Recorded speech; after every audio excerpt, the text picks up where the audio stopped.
시리라. 아멘. 사도신경으로 우리 신앙을 고백합니다. 전능하사 천지를 만드신 하나님 아버지를 내가 믿사오며 그 외아들 우리 주 예수 그리스도를 믿사오니 이는 성령으로 잉태하사 동정녀 마리아에게 나시고 본디오 빌라도에게 고난을 받으사 십자가에 못 박혀 죽으시고 장사한 지 사흘 만에 죽은 자 가운데서 다시 살아나시며 하늘에 오르사 전능하신 하나님 우편에 앉아 계시다가 저리로서 산자와 죽은 자를 심판하러 오시리라. 성령을 믿사오며 거룩한 공회와 성도가 서로 교통하는 것과 죄를 사하여 주시는 것과 몸이 다시 사는 것과 영원히 사는 것을 믿사옵나이다. 아멘. 다 함께 앉으셔서 찬송가 90장, 통일 찬송가 98장 전송 후에 엄영윤 장로님 기도해 주시겠습니다.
기도드리겠습니다.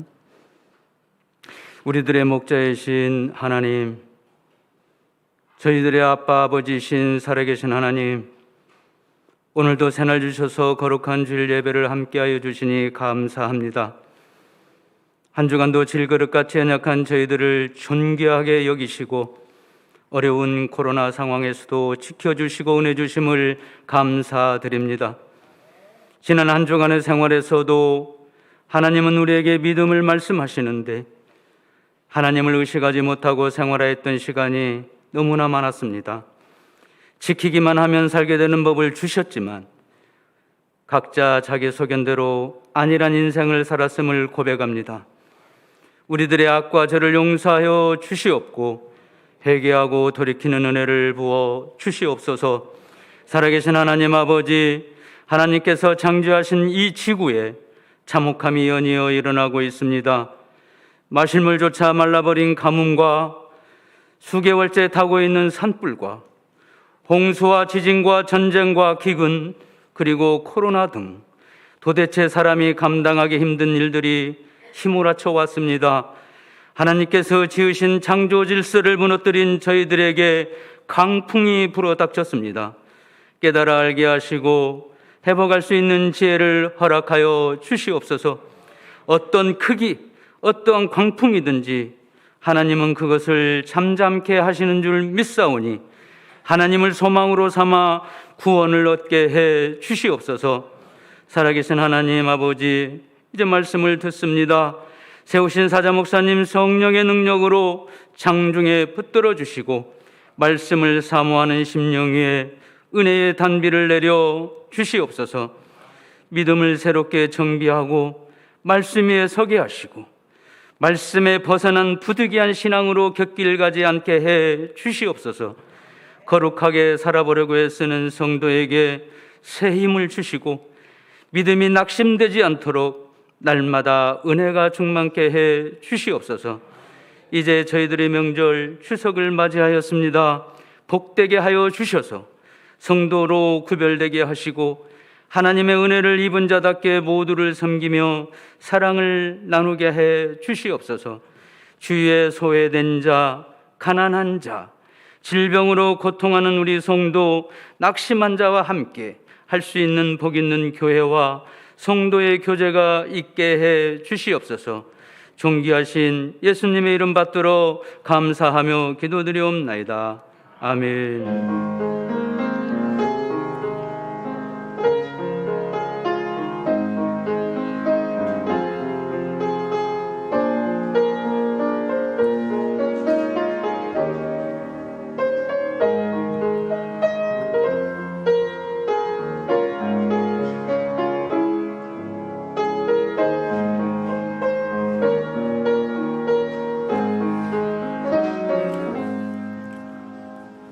교회 소식은 주보를 참고해 주시고요. 거리두기 4단계가 10월 3일까지 시행이 됩니다. 여러분 참조하시고요.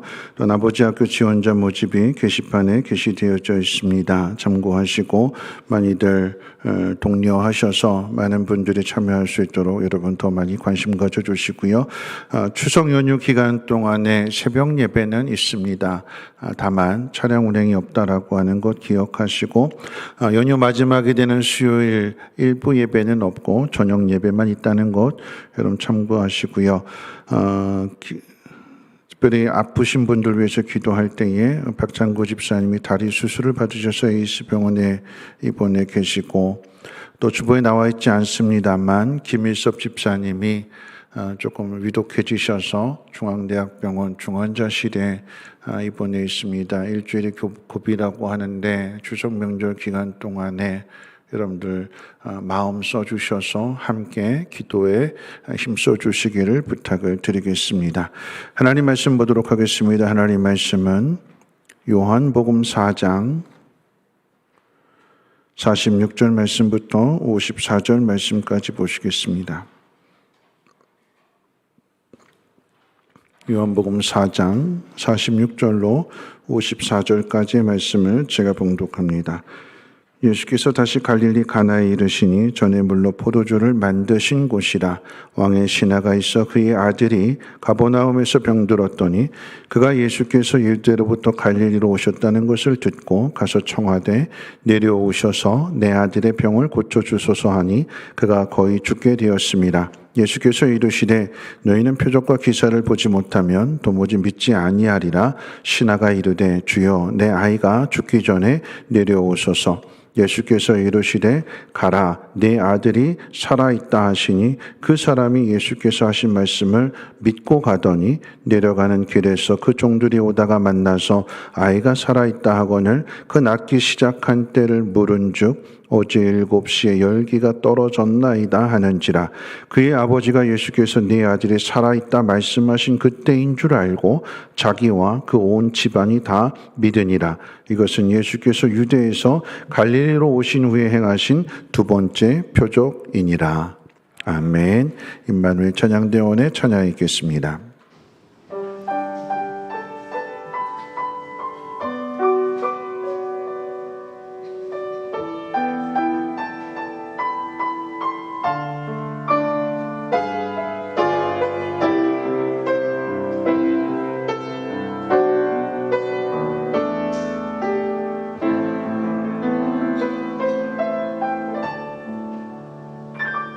주보혈 날 정결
기도합니다.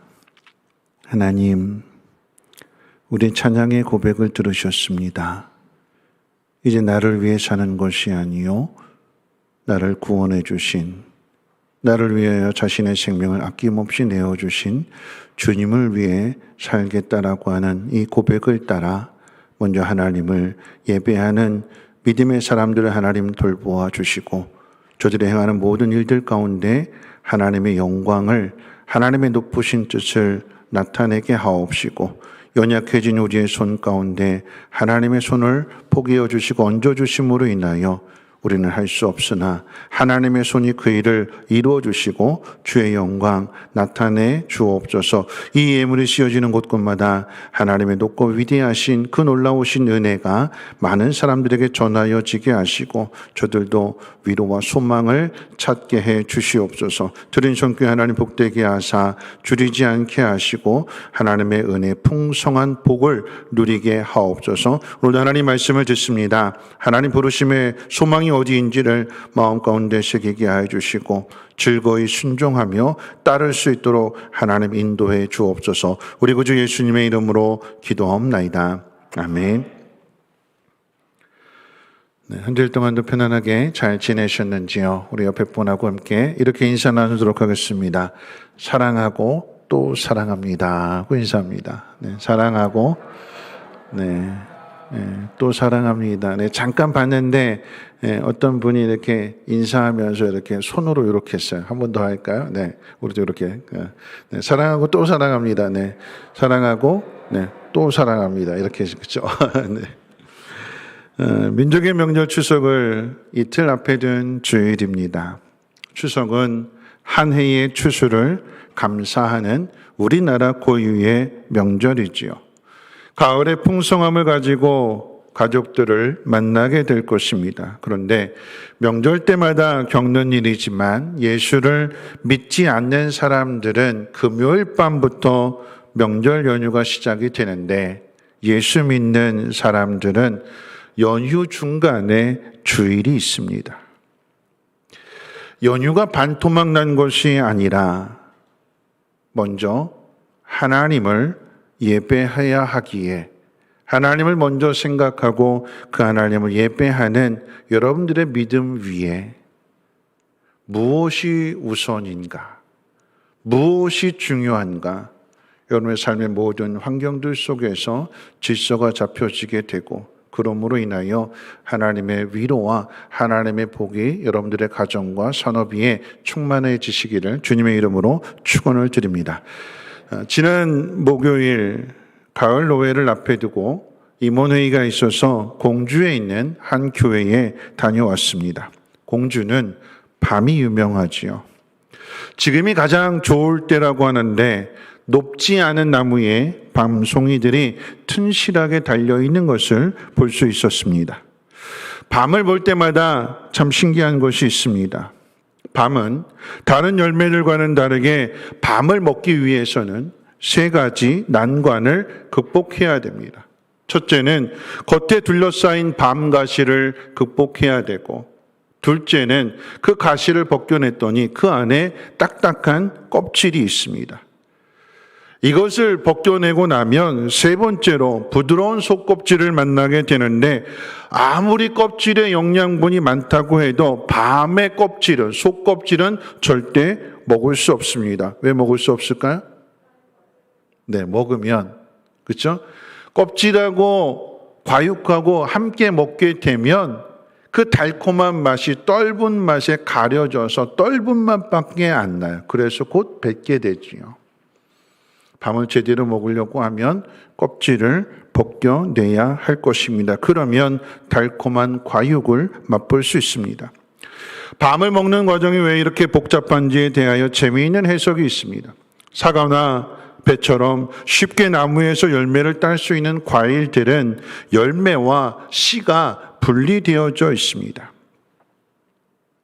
아무리 사과가 맛있어도 사과와 함께 씨를 먹지는 않습니다. 그런데 밤은 열매와 씨의 구분이 없다고 합니다. 열매 자체가 씨이고 씨 자체가 열매입니다. 그렇기 때문에 동물이나 사람이 열매를 먹으면 씨까지 함께 먹게 되는 거예요. 그럼 어떻게 될까요? 씨랑 열매를 한꺼번에 다 먹으면 어떻게 될까요? 씨가 남아있지를 않지요. 열매를 먹음으로 인해서 씨의 종자까지 함께 먹는 것이기 때문에 종자를 퍼뜨릴 수가 없습니다. 그래서 자신을 보호하고 종자를 퍼뜨리기 위해서 거기에 가시가 있다라고 해서 그래서 자신을 보호한다고 합니다. 하나님의 섭리입니다. 밤을 먹는 과정을 생각하면서 저는 하나님의 섭리에 대해 한번 생각해 보게 되었습니다. 하나님은 우리에게 복을 주시기를 원합니다. 그런데 그 복을 아무나 누구나 쉽게 받는다면 그 복의 의미를 깊이 생각하지 않을 것입니다. 지난 금요일에도 말씀을 드렸습니다만 세상의 모든 것이 다 금이라고 한다면 그냥 어디를 가나 다 금을 구할 수 있다라고 하면 금의 가치가 귀할까요? 아니죠. 쉽게 구할 수 없기 때문에, 쉽게 발견할 수 없기 때문에 그 가치가 귀해지는 거죠. 하나님의 복 또한 마찬가지입니다. 왜 하나님께서 우리에게 복을 주실 때에 마치 밤처럼 고난이라고 하는 가시로 덮여서 왜 그것을 우리에게 주시는가? 그것을 벗겨내는 과정을 통해서 믿음을 갖고 그 믿음을 통해서 하나님의 복을 누리라고 하는 하나님의 섭리일 것입니다. 어떤 사람은 고난이라고 하는 가시를 보고 그렇게까지 힘들게 까서 먹고 싶지 않다. 그렇게까지 수고하고 싶지 않다. 안 먹으면 되지. 아예 도전 자체를 안 하고 포기하는 사람이 있습니다. 왜 포기할까요? 단순하게 가시와 열매만을 생각하기 때문에 그래요. 내가 그렇게 수고해서 내가 그렇게 손에 찔려가면서 그러고 싶지 않다. 그래서 포기하는 거예요. 그런데 어떤 사람은 도전합니다. 열어서 먹겠다라고 하는 얘기예요. 자, 이 밤의 가시를 열어서 그 밤을 꺼내는 방법에는 두 가지 방법이 있습니다. 첫째는 기다림이에요, 기다림.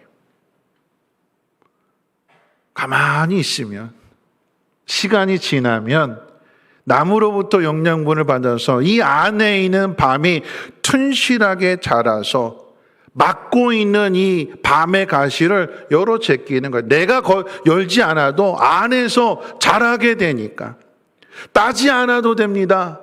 푸릇푸릇한 밤송이 가시가 시간이 지나면 갈색으로 변하게 되고 따지 않아도 지가 떨어져요. 무거우니까. 벌어집니다. 알 안 벌어졌다고 그러잖아요. 그렇죠? 튕겨져 나오게 되면 그저 죽기만 하면 되는 거예요. 인내입니다. 인내. 기다리면 되는 거예요. 아, 난 못 기다리겠다. 지금 당장 먹어야겠다. 그럼 어떻게 될까요? 따야지. 어떻게 딸까요? 그래서 도구를 이용하게 되는 거예요. 장대로 후려칠 수도 있고 떨어진 그 밤송이를 주변에 있는 나뭇가지를 이용해서 벌릴 수도 있고 그래서 꺼내죠. 아니면 딱딱한 구두 뒷굽으로 이렇게 두 발로 해가지고 벌려서 어떻게든 꺼내잖아요. 꺼낸 그 밤을 칼로 벗겨내고 그 떫은 속껍질도 벗겨내고 그리고 마침내 그 밤을 먹는 거 아니겠습니까? 여러분, 단순한 열매를 이야기하는 게 아니에요. 그 고난 속으로 들어가서 그 모든 과정들을 견뎌내게 될 때 우리는 인내를 배우게 되고 그 속에서 우리는 지혜를 배우게 되지요. 그 인내와 지혜를 통해서 깨닫게 되는 게 뭘까요? 아, 고난만 있는 것이 아니라 그 고난 속에는 하나님의 복이 있구나. 이 달콤한 열매가 있구나. 그래서 어떤 절망의 상황 속에서도 소망을 갖게 되는 중요한 교훈을 얻게 되는 것입니다. 여러분, 밤이라고 하는 이 열매는 그저 먹으면 없어지는 거예요. 그런데 가시를 열고 그리고 도구를 이용해서 그것을 벗겨내고 그래서 그것을 먹는 그 사람에게는 밤은 먹고 없어질지라도 그 과정을 통해서 인내가 생기고 지혜가 생기고 소망이 생기게 되는, 그게 교훈으로 남게 되는 거예요. 믿음의 자산이 되는 것입니다. 지혜와 성숙함을 배우게 되는 것입니다. 여러분, 하나님이 사랑하는 자녀에게 복을 주실 때에 누구나 편하게 누구나 쉽게 받게 하지 아니하시고 고난과 함께 주세요. 밤을 주실 때에 가시로 싸서 주시는 것과 똑같습니다. 그럼 그거 벗겨내야 되는 거죠. 왜 예수를 믿는 사람에게 암이 생기고, 왜 자녀들이 속을 썩이고 사업이 형통하지 않고 불통하며, 왜 믿었던 사람에게 배신을 당해서 예수 믿는 사람이 거리로 쫓겨나는 일들을 겪게 될까요? 오늘 그 이유에 대해서, 그리고 그 답에 대해서 오늘 본문을 통해서 함께 생각해 보고자 합니다. 오늘 본문은 예수님께서 갈릴리에서 행하신 두 번째 표적에 대한 내용입니다. 지난 주일에도 말씀을 드렸습니다만, 어떤 목적을 가지고 기적을 행하는 것을 가리켜 표적이라고 한다고 했습니다. 오늘 본문에 나타난 기적은 예수님께서 헤롯 왕의 신하에 죽어가는 아들을 살리신 기적입니다. 성경은 오늘 갈릴리의 두 번째 표적이라고 소개합니다. 기적과 다른 표적으로서의 사건임과 동시에 첫 번째 혼인잔치의 표적과는 또 다른 뜻이 담겨져 있다는 의미가 될 것입니다. 표적이 주는 교훈을 함께 생각해 보기를 원할 때, 첫 번째는 오늘 본문의 사건이 첫 번째 표적과 다른 것은 그저 준비된 포도주가 떨어진 문제가 아닌 사람의 생명과 관계된 문제라고 하는 데 있습니다. 보다 더 중요한 것은 남의 집 혼인잔치의 문제가 아니라 내 목숨보다도 더 소중한 내 자식의 문제라고 하는 점입니다. 남의 집의 문제와 내 집의 문제, 그것도 내 아들의 문제는 다를 것입니다. 부탁하는 자세가 다를 거예요. 명절을 맞이해서 벌초를 하게 될 때에 처삼촌의 묘를 벌초하는 것과 내 부모님의 묘를 벌초하는 것은 마음의 자세부터 틀리잖아요. 마음의 자세가 틀려지게 되면 일하는 것도 틀려지게 됩니다. 비교할 수 없는 거예요. 자신의 문제보다도 더 중요한 죽어가는 아들의 문제로 인해서 예수님께 부탁하는 사람은 왕의 신하라고 소개하고 있습니다. 왕의 신하를 소개하는 것은 평범한 사람이 아닌 당시의 권력과 힘을 가진 사람이라고 하는 것을 의미합니다. 그런데 권력과 힘을 가진 왕의 신하가 목수의 아들, 요한복음 1장에서 나다나엘이 말했던 것처럼 나사렛에서 무슨 선한 것이 나겠느냐, 그런 예수님을 찾아온 거예요. 자기 아들 고쳐달라고. 왕의 신하가 목수의 아들 나사렛 예수를 찾아왔다라고 하는 것은 이미 그가 가진 힘으로, 그가 가진 권력으로, 그가 가진 물질로 아들을 고치기 위해서 할 수 있는 방법은 다 해봤다라고 하는 얘기예요.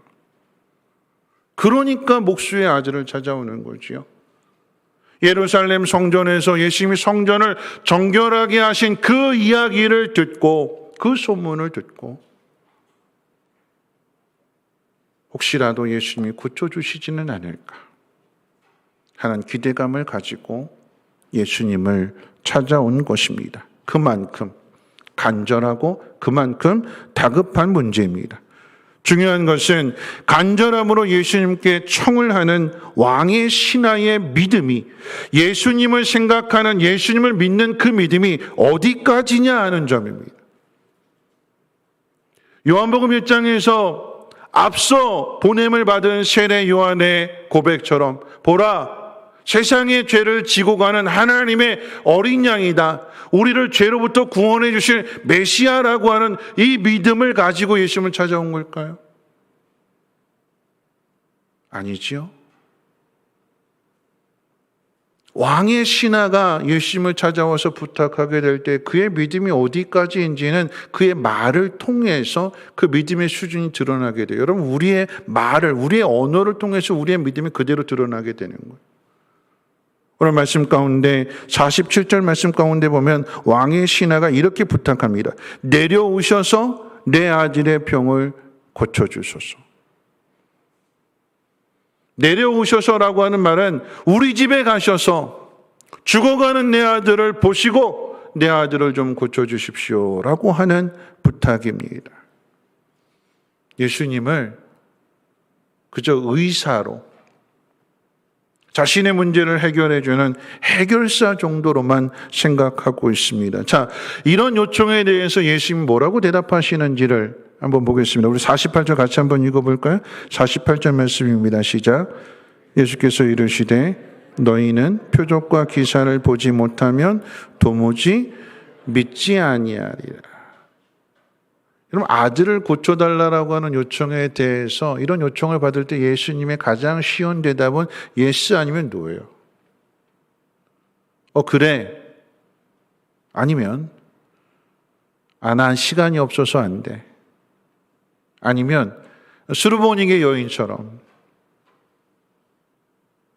자식의 것을 걔에게 줄 수 없다. 거절하실 수 있어요. 그런데 예스냐 노냐의 문제가 아니라 예수님 전혀 다른 말씀하셨어요. 표적과 기사를 보지 않으면 도무지 믿지 않는다. 무슨 뜻일까요? 예수님을 그저 좋은 의사 정도로 자신의 아들을 살려주는 해결사 정도로만 생각하고 병 고치는 것 외에는 다른 그 어떤 것도 생각하지 않는다라고 하는 그 마음을 지적하시는 거예요. 표적과 기사 외에는 다른 생각이 아예 없구나. 넌 표적만 생각하는구나. 기적만, 나를 통해서 기적을 보기를 원하고 문제 해결되기만을 바라는구나 하고 그 아버지의 마음을 드러내시는 거예요. 왕의 신하의 문제가 무엇인지를 드러내시는 것입니다. 정리한다라고 하면 왕의 신하가 예수님을 찾아온 모습 속에는 죽어가는 아들을 살리겠다라고 하는 아비의 간절한 마음밖에는 없다라고 하는 얘기예요. 아버지의 간절한 마음, 그거 외에는 없어요. 여러분, 첫 번째 표적에서 알 수 있는 것처럼 믿음 있는 마리아는 다르게 두 번째 표적에 있어서 왕의 신하가 등장하는 것은 왕의 신하의 모습을 통해서 우리 자신을 보라라고 하는 것입니다. 우리는 교회 왜 올까요? 우리는 예수님을 왜 믿을까요? 우리의 신앙의 모습은 어떤 모습일까요? 왕의 신하처럼 평소에는 내가 가진 힘으로 살다가 내가 가진 힘으로 해결할 수 없는 문제를 만나게 되었을 때 그 문제를 해결하기 위한 간절함이 신앙의 전부인 것처럼 살아가고 있지는 않는지요. 문제가 생겨야 간절해지고 문제가 사라지게 되면 그 간절함마저도 사라진 채 그저 형식적이고 의무적인 신앙의 삶을 살아가고 있지는 않습니까? 제가 존경하는 박연석 목사님이 이런 말씀하셨어요. 예를 들어서 직장에서 당신은 오늘까지만 일하고 내일부터 나오지 마십시오 라고 이야기를 한다면 고맙습니다 하고 돌아갈 사람이 있겠어요? 아니지요. 왜 내가 그만둬야 되냐고, 왜 나만 그만둬야 되냐고 따지든가 아니면 자기의 사정을 이야기하면서 제발 좀 일을 하게 해달라고 애걸 하지 않을까요? 오늘 그만 나오세요. 그러면 애걸하는 게 그게 우리의 모습이잖아요. 그런데 이것을 신앙에 비유한다라고 하면 오늘 예배 없습니다. 그럼 우리가 어떤 마음을 가질까요? 예배 없대. 놀러 가야지. 오늘 기도회 없습니다. 기도회 없대. 오늘 푹 자야지.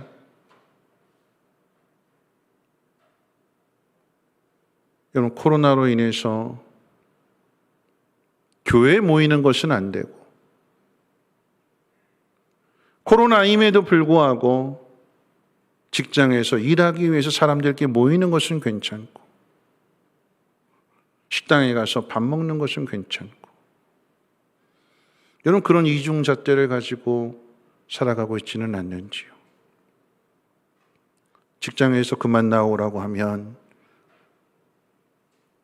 애걸하는데 교회에서 그만 나오라고 하면 좋다고 편하다고 혹시라도 그런 마음은 가지고 있지는 않는지요.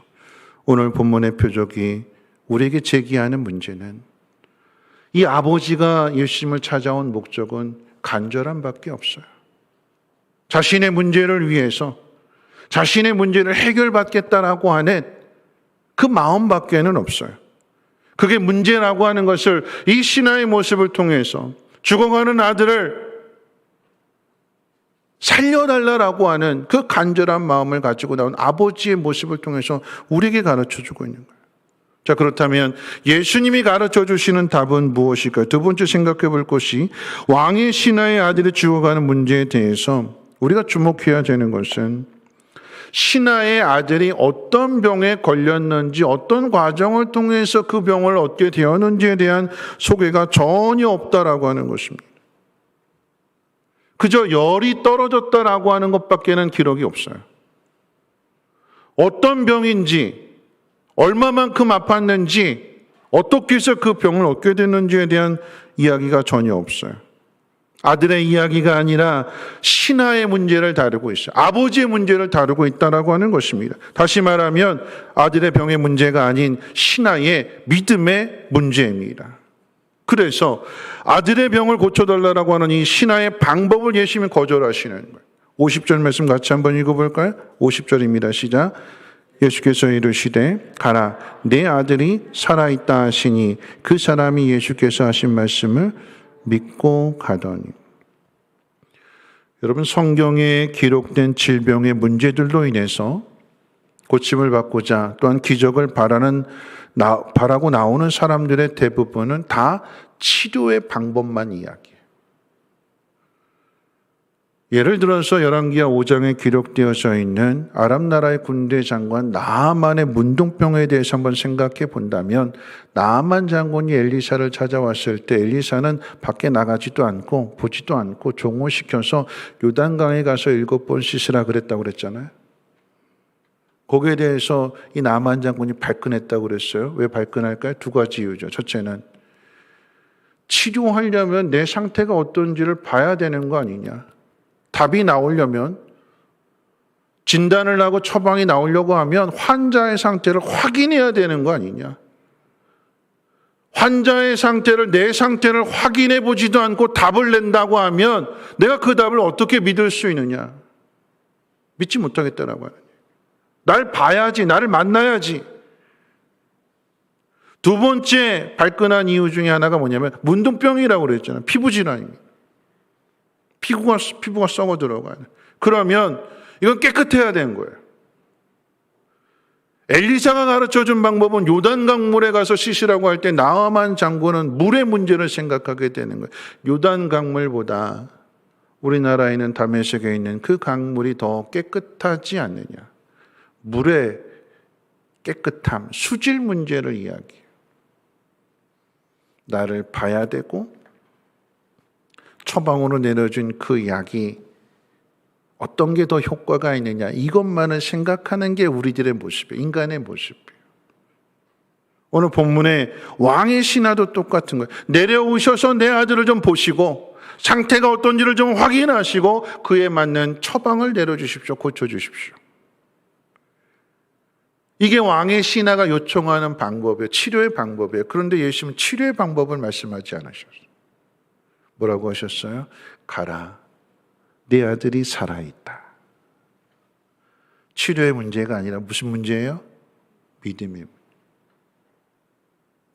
더 중요한 것은 아들의 문제가 아니라 누구의 문제래요? 부탁을 하는 그 사람의 믿음의 문제래요. 아비의 간절한 마음밖에 없어서 그렇게 찾아왔을 때 주님은 이 왕의 신하, 이 아버지의 그 간절함을 넘어서 부탁하는 그 예수님이 어떤 분이신지를, 아버지는 그저 아들을 살리겠다라고 하는 마음밖에는 없는데 그것만을 달라고 하는데, 그런데 주님이 이 왕의 신하에게 그 집안에 주시기를 원하시는 것은 단순한 치료가 아니라 그의 영혼, 이 땅에서의 문제가 아닌 영원한 하나님 나라에 이르기까지 이르게 되는 그 영원한 생명을 주시기를 원하는 게 주님의 마음이에요. 그래서 지금 그걸 고쳐주시는 거예요. 가장 쉽게 편하게 말씀하실 수 있어요. 근데 그렇지 않고 이걸 고쳐주시는 거예요. 치료의 문제가 아니라 믿음의 문제다. 아들의 문제가 아니라 너의 문제다. 네가 믿느냐, 믿지 않느냐, 그게 중요하다라고 하는 것을 주님이 가르쳐 주시는 거예요. 신하가 예수님의 말씀을 믿고 갔다고 그랬어요. 믿고가 아니라. 두 번이나 똑같이 부탁했을 때 예수님의 말씀은 가라 그러셨어요. 가라. 네 아들이 살아있다. 두 번이나 똑같이 이야기했다라고 하는 것. 그런데 그 말씀을 듣고 자기 생각을 바꾸게 되는 거예요. 가라고 하시니까 가는 거죠. 여러분, 근데 이 방법밖에 없잖아요. 가라고 하시는데, 그러시는데, 아유, 안 돼요 하고 또 매달릴까요? 가 그러시는데. 가야지요. 근데 믿음 가지고 갔대. 가는 도중에 집에서 온 종들을 만나게 되는 것이고, 아들이 살아있다라고 하는 것을 듣게 될 때에 그때를 물어보는 거죠. 근데 그때가 언제래요? 아들이 살아난 때가 언제래요? 주님이 말씀하신 그때, 그리고 그 말씀하신 것을 믿음으로 받아들이고 출발하는 그때. 이건 믿음의 문제입니다. 순종의 문제입니다. 내가 주님을 어떻게 생각하는가? 내가 주님의 말씀을 어떻게 받아들이게 되는가? 여러분, 이 말씀의 의미를 기억하면서 우리의 모습을 다시 돌아보아야 될 것입니다. 우리가 괴로워하는 문제, 고민하는 문제들 앞에서 우리는 무엇을 먼저 생각할까요? 병의 문제입니까? 아니면 믿음의 문제입니까? 아들의 문제입니까? 아니면 내 문제입니까? 누가 이 문제를 풀어야 할까요? 예수님이 필요하다라고 하는 그 믿음을 가진 사람입니다. 여러분, 그 온 집안에, 이 결과 뒤에 가서 말씀드리겠지만, 온 집안에 아버지가 믿는 거야. 아버지가 믿게 되니까 그 온 집안이 믿게 되었다라고 하는 것을 오늘 본문이 우리에게 가르쳐 줍니다. 예수님이 어떤 분이실까요? 우리가 가진 믿음이라고 하는 것이 그저 아비의 간절함밖에는 없는데, 그 간절함을 통해서 믿음의 눈을 열어서 주님을 보게 하십니다. 우리가 기대하는 것보다도, 우리가 바라는 것보다도 더 큰 것을 주시기를 원하시는 주님이 우리가 문제가 있는 그 속에서 우리를 기다리고 계시는 거예요. 여러분, 그 주님을 만나시기를 바라고 그 주님으로부터 답을 얻으시기를 주님의 이름으로 축원을 드립니다. 자, 마지막 세 번째인데요. 이 이야기의 결론인데 53절 같이 한번 읽어보십시오. 53절입니다. 53절 함께 읽겠습니다. 시작. 네 아들이 살아있다 말씀하신 그때인 줄 알고 자기와 그 온 집안이 다 믿으니라. 여러분, 이 순서를 잘 보셔야 돼요. 왕의 신하가 믿고 그의 온 집이 다 믿었다라고 이야기를 했어요. 아버지가 믿었더니 아들이 구원을 받는다? 아내가 교회 갔더니 믿지 않는 남편이 아내 치맛자락 붙잡고 천국에 간다? 구원받는다? 그런 이야기가 아니에요.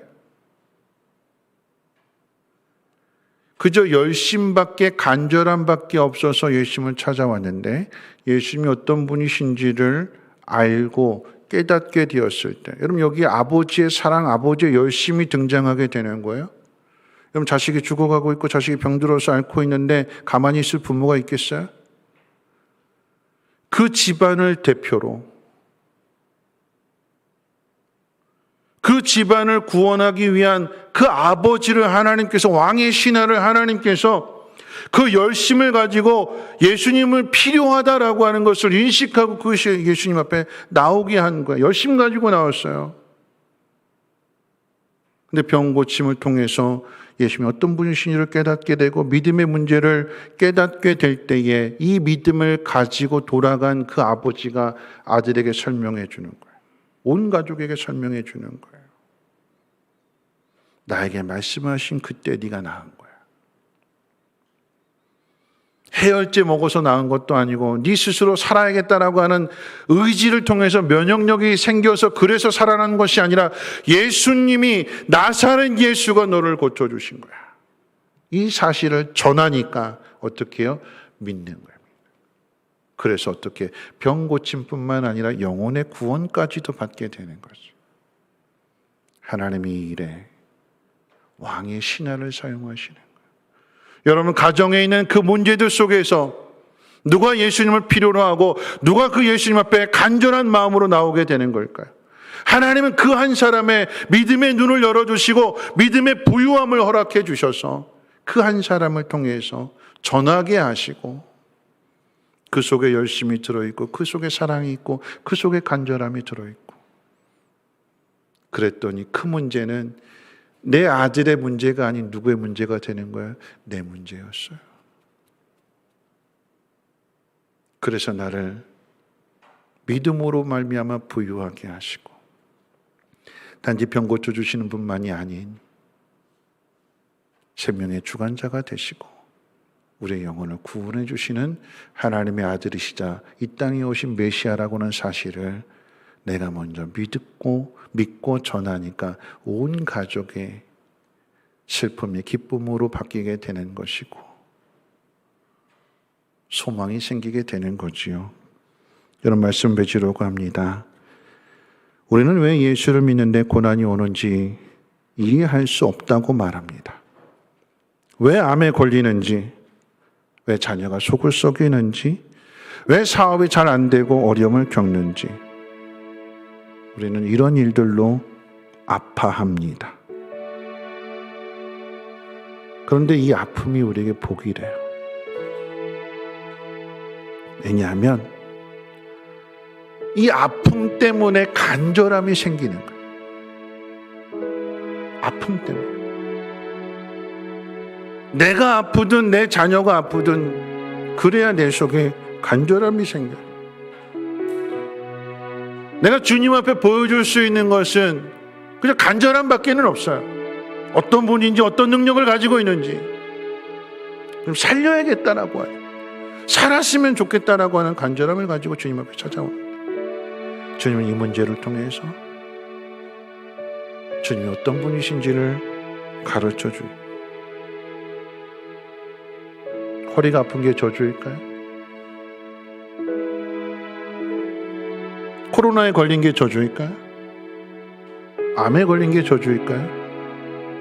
아니요, 하나님 우리 가르쳐 주시는 거예요. 왜 허리가 아파요? 너 허리 계속해서 그렇게 쓰면 부러져. 그러니까 조심해야 돼. 우린 멈출지를 몰라요. 내 상태가 어떤지 내 모습을 잘 보지 못해요. 죄악 가운데 빠져 있으면 자기밖에 생각 안 하고 죽음의 길을 가고 있으면서 달려가고 있으면서도 브레이크를 스스로 밟으려고 하지 않아요. 하나님 그래서 허리가 아프든 코로나에 걸리든 암이 걸리든 막으시는 거예요. 멈추게 하시는 거예요. 그리고 하나님 보라고. 내 힘으로 살아가는 것이 아니라 하나님이 없이는 살 수 없다라고 하는 것을 그 아픔을 통해서 알게 하시고 간절한 마음을 가지고 찾아 나왔을 때에 우리의 생각을, 우리의 마음을, 그리고 우리의 마음을 고쳐주시고 성장시켜 주시는 거예요. 문둥병이 왜 무서운 병일까요? 통증이 없어요. 손이 부러지고 손이 잘라져 나가고 썩어서 고름이 나오고 그런데도 아픔이 없어요. 그렇게 죽는 거예요.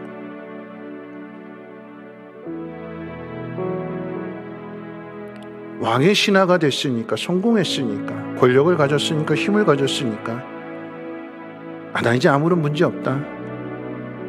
아들이 죽어가는 문제를 통해서 이게 다가 아니구나 알게 하시고, 암이든 문둥병이든 그 문둥병 가지고 나오니까 치료받잖아요. 죽어가는 아들의 문제를 가지고 예수님 찾아오게 되니까 예수님 살려주시잖아요. 주님밖에 없다라고 하는 것을 우리에게 가르쳐 주시는 것입니다. 치료의 방법이 아닌 믿음의 문제요, 아들의 문제가 아닌 내 문제라고 말씀하시면서 내 믿음을 키워주시는 것입니다. 어떤 분이 저한테 카톡을 보내주셨는데 이런 글을 보내주셨어요. 우리가 마음의 희망을 품으면 삶은 풍요로운 과실들로 가득해집니다. 희망은 주어지는 것도 있지만 우리의 선택과 결단입니다. 우리 앞에 놓인 상황에 좌우되는 것이 아니라 모든 상황 속에서 희망을 선택하는 것입니다. 희망을 가슴에 품고 살기로 결단하는 것입니다. 실수나 실패로 고난의 상황을 맞았을 때 희망을 선택해야 됩니다. 자신의 연약함이 크게 느껴지게 될 때에 희망을 선택해야 됩니다. 옳은 일에 대한 비난을 받아도 희망을 선택해야 됩니다. 다른 사람들에게 무시를 당하고 조롱을 당할지라도 희망을 선택해야 됩니다. 마음이 답답하고 외로울수록 희망을 선택해야 됩니다. 위기일수록 희망을 선택해야 됩니다. 희망을 심으면 희망을 거둘 때가 반드시 옵니다. 믿음입니다. 표적을 보여주시는 것은 믿음입니다. 여러분, 그 믿음을 가지셔서 여러분 안에 있는 그 문제, 단지 내 문제를 넘어서 아들의 문제, 아내의 문제, 남편의 문제, 부모의 문제, 여러분 그것을 여러분이 떠안으시면 여러분의 믿음이 자라게 되는 것이요, 여러분을 통해서 여러분의 가정이 구원을 얻게 되는, 하나님 주시고자 하는 것은 밤송이가 아니라 그 속에 있는 밤이요 하나님의 복입니다. 우리 함께 일어나셔서 내게 허락하신 시련을 통해 함께 찬양하고 기도하도록 하겠습니다.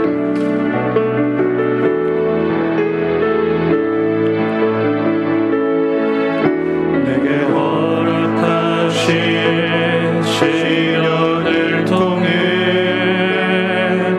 나의 믿음 더욱 강하게 자라나고 험한 산과 골짜기 지나는 동안 주께 더 가까이 나를 이끄시네. 내가 겪는 시험이 어렵고 힘겨워도 내 주님보다 크지 않네.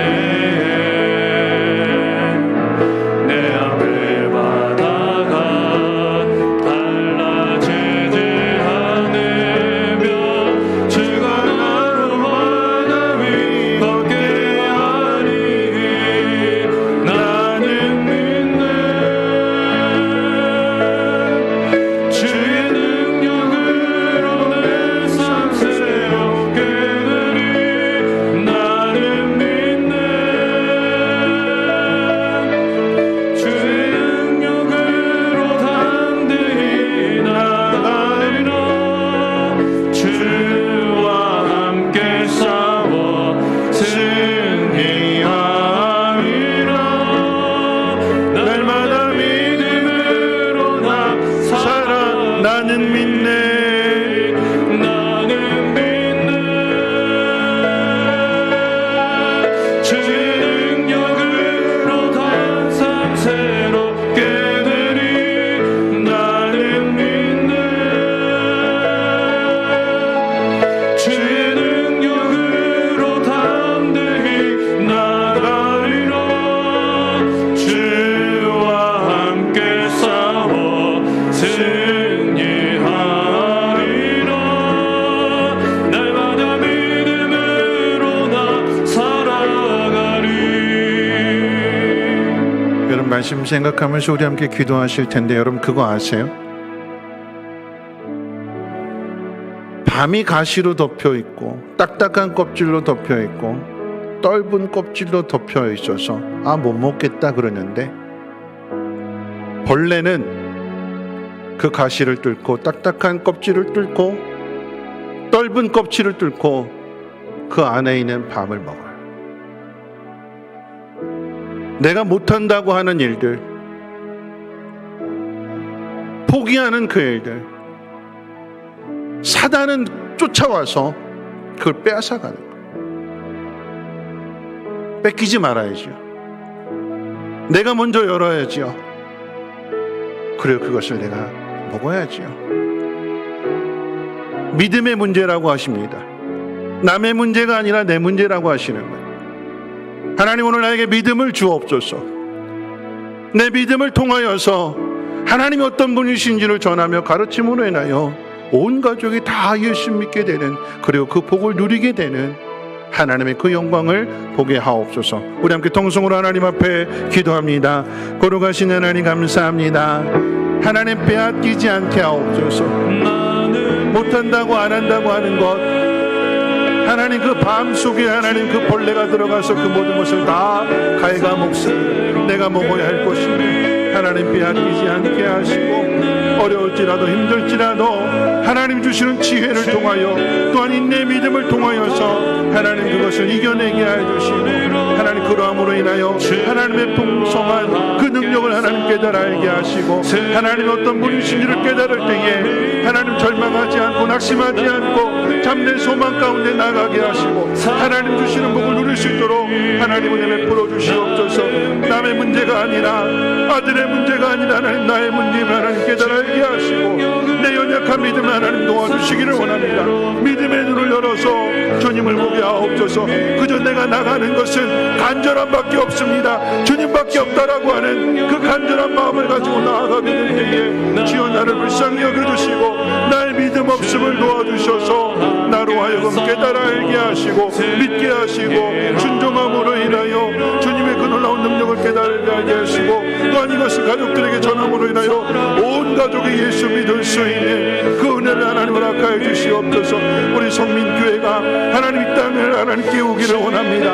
하나님 이 땅의 모든 문제들, 주여 하나님 이것이 우리에게 교회에 허락하신 문제만 하나님 깨달아 알게 해주시고, 아버지 하나님 믿음 있는 교회가 되게 하시고, 하나님 성민교회를 통하여 이 땅의 교회뿐만 아니라 이 땅이 다시 회복되어지게 도와주시고, 주의 영광을 향해 나갈 수 있도록 은혜를 베풀어 주시옵소서. 믿음의 시련을 이겨낼 수 있도록 하나님 역사해 주시고 도와주시옵소서. 우리가 구하는 것보다 바라는 것보다 더 풍성한 은혜를 주시는 하나님이심을 믿게 하옵소서. 거룩하신 하나님, 감사합니다. 오늘도 하나님의 전으로를 불러주셔서 주의 말씀을 듣게 하시오니, 우리가 당하는 문제들, 우리가 당하는 아픔들, 그 아픔이 끝이 아니라 하나님 믿음으로 인내하게 하시고, 하나님 앞에 기도할 때 지혜를 배우게 하옵시며, 하나님 어떤 분이신지를 믿음으로 말미암아 하나님의 그 능력을 세상 가운데 증거하며, 또한 온 가족이 예수 믿고 온 가족이 하나님의 복을 받게 하는 축복의 통로들 되게 도와주시옵소서. 이제는 우리 주 예수 그리스도의 무한하신 은혜와 하나님의 그 크신 사랑하심과 성령님의 감화, 감동, 충만, 보호, 역사하심이 나의 문제임을 알고 나의 믿음 없음을 도와주소서 고백할 때에 주시는 풍성한 은혜로 구원받기를 소망하는 사랑하는 주의 백성들 머리머리 위에와 가정과는 모든 일들과 특별히 자녀들 위에, 성민교회와 이 땅의 모든 교회들, 북한과 아프가니스탄 위에 이제로부터 영원토록 항상 함께 있을지어다. 아멘.